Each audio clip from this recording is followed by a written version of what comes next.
Dr. Phalatse, forgive me, ma'am. So how's the new job, first of all? It's really amazing. It's really great. I'm really loving it. I just got a really brilliant team about a week ago, a team of 10 MMCs who are hungry for change, driven, passionate, but so experienced and so highly qualified. We've just had an induction program that started 4 days ago. Today will be day 4. We've been finishing late. I think yesterday we finished around midnight. But the discussions are so charged, and I'm just so excited for our residents. I know for sure now that we're going to give them a brand new city. And we're going to be talking to you about the big plans in a moment. So you're going to play reporter for me in a moment, but you only have the 2 microphones with us, but we'll get to that in a moment. There's probably the question of the day, though. So we've all come out to Gold Reef City, and obviously you're new in charge. Why haven't you fixed the weather? Is this the best you can do for us? Is this what you've got for us? Well, we've got some of the best weather in the country. In fact, Johannesburg has the most beautiful summers, beautiful, warm. But you know, we've got climate change that the whole globe is unfortunately dealing with. So a lot of our weather is unpredictable nowadays. But we make the rain work for us. If the people in the UK can have a normal life in the rain, so can we. Well, normal is a bit of a grey term as far as what happens over in the UK. I think if we can, just to my team over in Johannesburg, I have just lost communication with you, but I'm going to continue for the moment. Let's perhaps hand the microphone over, if that's okay. Morning. Good to have you on eNCA. I think for those part of eNCA don't know the new team, just to tell us who you are and what you're doing, and why didn't you bring the good weather? We can't blame the mayor for everything. Good morning, and thank you so much for having us here. My name is Nkuli Mbundu. I'm the MMC for Economic Development for City of Johannesburg. Truly exciting times for us as the new administration coming in. You know, we take on a city that has opportunity, a city that unfortunately was in ICU, but that has opportunity, and you know, with the rich in culture, rich in food, rich in weather, rich in people, rich in the soul and the culture. You know what I mean? So we want to make sure that we show the world what Johannesburg truly is. You know, when you look at the state of affairs today, and I think we've got to be frank, we may not necessarily be in the greatest shape, and I think we need to be pragmatic. Yeah. But you know, part of our plans is to make sure that we bring back what Joburg truly was, and truly what can be. Yeah. And tourism is one of those. It's the lifeblood of the city. We've got a rich history, rich monuments. You know, we've got a lot to certainly show the world, and you know, our job early in the days, and unfortunately the weather today is what it is, but it's part of you know, the experience is to ensure that we create a climate that is number 1, investment friendly, number 2, tourism friendly. You know, tourism is very important to the economy, particularly the township economy. And this is where we can have this discussion about the tourism. Maybe we can hand back to the good doctor for the moment. And it's the tourism economy.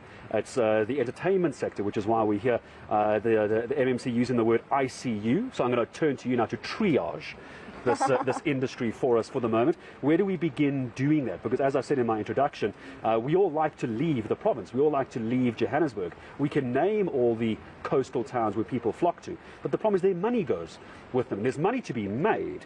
How do you keep that here? With, I'm going to call them Gautengers, Joburgers, but then also how do we get those who are on the coastal areas to come here as a destination? It's all about marketing. I think we've got so much to offer to tourists, but many tourists don't know what Joburg has to offer. Many Joburg residents don't even know what Joburg has to offer. I mean, I was chatting to the tourism team the other day, and you look at the Red City tour bus and where it goes. There's so many places it should be going that it's not going. Fortunately, we are in talks with the management to look at reviewing the route. Places like Lily's Leaf, for instance, this is a very historic site.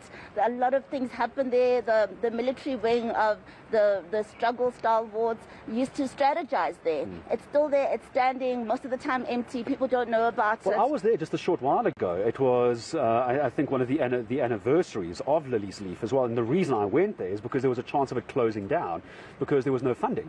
So we went there to try and find out how we got into this position. So Lily's Leaf, you're saying, is in theory more than savable, but more than that, it's historic and it needs to be saved. That's a good example to use. A very good example, and there's a very good chance that it can be saved. I mean, I was there a few days ago. We were commemorating the burial of Tata Madiba, who's the father of the nation, and it still looks great, you know, and I want to go back and I want to learn more. They've got got so much that people of Joburg need to know about, but the entire global community needs to know about. Let me come back to the MMC for a moment, and we're going to continue triaging the situation at the moment. So I'm going to give you two scenarios that we're all living with at the moment, and you're going to tell me and Johannesburg how we're going to fix this. One is COVID-19, people scared to travel, people scared to go out in crowds. Gold Reef City doing a very good job at managing that. I was here yesterday, very good with their social distancing, masks, very good example there. How do we get people to come out and feel safe to come and spend their money? And then on the money point, people are broke. It's been a rough 2 years. Families are struggling. Some families have no salaries. Some families have half a salary, and that's a challenge that I suppose you've got to look at, don't you? Absolutely. Look, you know, for as long as we observe COVID protocol, sanitize, mask up, keep social distancing. You know, one of the biggest challenges is behavior. It's human behavior, and I think our people have had COVID fatigue, and to a certain extent have let their guard down, which is why you've seen such a rise in the Omicron variant. I mean, at some point it hit about 23,000 infections a day. I was looking at it last night. It was around about 15,000. It seems like it's going down, but it's not. We're not over the fourth wave yet. So it's more about keeping the behavior consistent to ensure that we observe the COVID protocols. That is down to the to the individual. We've got to do that. In terms of affordability, it's a very difficult thing. I mean, look, if you look at what happened in July in KZN this year, 150,000 jobs lost due to the unrest, which was unnecessary, which added to the burden of what COVID has had an impact on. And then we take it back to the actual impact of COVID itself. It's a very, very difficult situation to be in as a society. And also for businesses. But we call on businesses to try and make it more affordable, at least to try and meet the residents halfway. And that's the thing, it's all about the affordability. Yep. I'm going to ask one more time, just come back to the doctor as we start saying goodbye. It is about the affordability. So, Doctor and Mayor, before I let you go, we've got about 30 seconds left. Those around the country that wouldn't think about coming to Joburg, and those in Joburg who are thinking about going elsewhere to spend their money and have a good time, what do you tell them this morning before I say goodbye to you? Johannesburg has so much to offer. We've got such a rich history. We're the economic hub of the country because of the gold rush, as you know.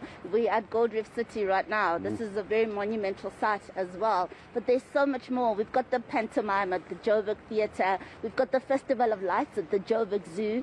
You don't need to spend very much money to be part of those activities. Melrose Arch has the beautiful Christmas lights. You don't have to spend money to see those. At the Sandton Square, the Nelson Mandela Square, we've got the Moyen Shandon Golden Tree. So there's so much festivity around. The Mall of the South has the Sojo Market. These are just a few examples. You've got other theme parks like Happy Island, the Water World. So there's so much that people can enjoy without having to break the bank. And Joburg is ready. In terms of COVID, I think all those activities, most of them indoors, you can enjoy them in a really COVID-safe circumstances, and we encourage people to come to Johannesburg. Let's stimulate the economy so the whole of South Africa can be fine. And we put up a Twitter poll on my Twitter account before you arrived. You might not have known this. I took a vote. So should the executive mayor go on the Tower of Terror after 9 o'clock this morning? So is it a yes or a no? I would love to, but we've got induction that we need to get back to. Inductions. But I'll gladly come back. I love these rides. I used to come here a lot, and yes, you're on. I'll do it. You're on. No, you're going alone. I'm going to stand and watch Just not today. Executive Mayor, thank you very much. MMC, all the very best as well with the plans for Gauteng and Johannesburg tourism. Of course, I always talk about Gauteng, Joburg, the epicenter of the economy without a doubt, which then has a knock-on effect, Toombs, as I come back to you in studio as to try and keep people in the province, get people into the province. My apologies, I have lost comms to you, Toombs, but I think let's come back to you for the moment. Thank you so much, partner. Quite informative and insightful conversation you had there with the MMC as well as the Mayor of the City of Johannesburg, Dr. Mpho Phalatse.